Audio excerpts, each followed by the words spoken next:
എനിക്കൊപ്പം ചേരുന്നത് MA ഷഹനാസ് ആണ്. ഷഹനാസ്, വലിയ രീതിയിലുള്ള ഒരു അനിശ്ചിതത്വം ഈ റിപ്പോർട്ടുമായി ബന്ധപ്പെട്ടുണ്ടായിരുന്നു. സർക്കാർ അവരുടെ സാഹചര്യം എന്താണ് എന്ന് വിശദീകരിച്ചു. എന്തുകൊണ്ട് കേസെടുത്ത് മുന്നോട്ട് പോകാൻ കഴിയുന്നില്ല എന്നൊരു സാഹചര്യം വിശദീകരിച്ചിരുന്നു.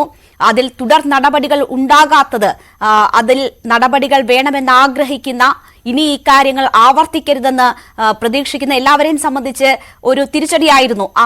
ആ നിഷ്ക്രിയത്വത്തെ വിമർശിച്ചുകൊണ്ട് കോടതി ഇന്ന് വഴി തുറന്നിരിക്കുകയാണ് തുടർ നടപടികൾക്ക്. എത്രമാത്രം പ്രതീക്ഷയോടുകൂടിയാണ് താങ്കൾ അതിനെ നോക്കിക്കാണുന്നത്?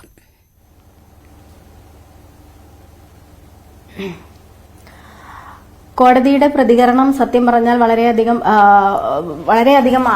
ഒരു ബഹുമാനത്തോടു കൂടി നോക്കിക്കാണുകയാണ്. കാരണം 2021 DGPക്ക് സമർപ്പിച്ച റിപ്പോർട്ട് പിന്നീട് നീണ്ട വർഷങ്ങൾ എടുത്തിട്ട് ഈ 2024 സത്യം പറഞ്ഞാൽ ഈ ഹേമ കമ്മിറ്റി എന്ന് പറയുന്ന റിപ്പോർട്ടിന്റെ വിവരങ്ങൾ പുറത്തേക്ക് അറിയുന്നത്.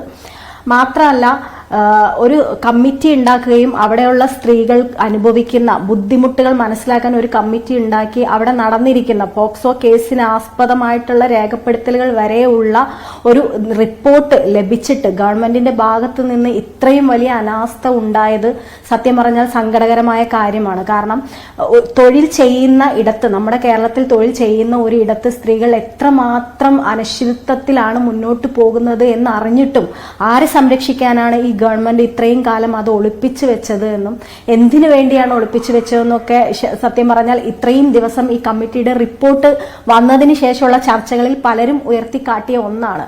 അപ്പൊ ഇന്ന് നമ്മൾ ശരിക്കും പറഞ്ഞാൽ കോടതി ഗവൺമെന്റിനോട് പോലും നിങ്ങൾ എന്താണ് നടപടി എടുത്തിട്ടുള്ളതെന്നുള്ള രീതിയിൽ റിപ്പോർട്ട് ചോദിക്കുമ്പോൾ അത് കേരളത്തിലെ സ്ത്രീ ജനങ്ങൾക്ക് പ്രത്യേകിച്ച് വളരെ രീതിയിൽ മുന്നോട്ട് വരാനുള്ള അല്ലെങ്കിൽ പ്രതികരിക്കാനുള്ള ഒരു പ്രതീക്ഷയാണ് തരുന്നത്. കാരണം ഹേമ കമ്മിറ്റി റിപ്പോർട്ട് വന്നതിന് ശേഷം ഈ ഗവൺമെന്റ് എടുത്തിട്ടുള്ള ഓരോ നടപടികളും, കാരണം ഒരു മലയാളി അല്ലാത്ത ഒരു നടി വന്നിട്ട് ഇവിടുത്തെ ചലച്ചിത്ര അക്കാദമിയുടെ ചെയർമാൻ ആയിരുന്ന വ്യക്തിയിൽ നിന്ന് നേരിട്ട കാര്യങ്ങൾ പറയുമ്പോഴും നമ്മുടെ മന്ത്രി തന്നെ പറയുകയാണ് കേസെടുക്കാൻ നിർവാഹമില്ല, അവർ കേസുമായിട്ട് മുന്നോട്ട് വരട്ടെ എന്ന് പറയണം. അപ്പൊ സ്ത്രീകൾക്കും കുട്ടികൾക്കും ഇവിടെ ശക്തമായ നിയമം നിലനിൽക്കുമ്പോഴും ഗവൺമെന്റ് ആരെ പ്രൊട്ടക്ട് ചെയ്യാനാണ് ഈ അനാസ്ഥ കാണിച്ചത് എന്ന് ജനങ്ങളോടും കോടതിയോടും ഉത്തരം പറയേണ്ട അവസ്ഥയിൽ എത്തിയിരിക്കുകയാണ്. പലപ്പോഴും നവോത്ഥാനവും വനിതാ മതിലും ഒക്കെ പറഞ്ഞ് അതുപോലെയുള്ള പല കാര്യങ്ങളും സ്ത്രീകളുടെ ഉന്നമനത്തിന് എന്നൊക്കെ പറഞ്ഞിട്ട് സ്ത്രീകൾ നിരന്തരം പീഡിപ്പിക്കപ്പെടുകയും എന്താ പറയാ വല്ലാത്തൊരവസ്ഥയിൽ പോവുകയും ചെയ്യുന്ന ഒരു മേഖലയിലെ റിപ്പോർട്ടുകൾ മുഴുവൻ കിട്ടിയിട്ട് അത് പൂഴ്ത്തിവെച്ചത് ഈ ഗവൺമെന്റിന്റെ വലിയ അനാസ്ഥയായിട്ട് തന്നെ കാണുന്നു. ഇതിനെ ഒരു വളരെയധികം പ്രതീക്ഷയോട് കൂടിയിട്ടാണ് കോടതിയുടെ പ്രതികരണത്തെ കാണുന്നത്. ശരി, സർക്കാരിന്റെ ഇരട്ടത്താപ്പ്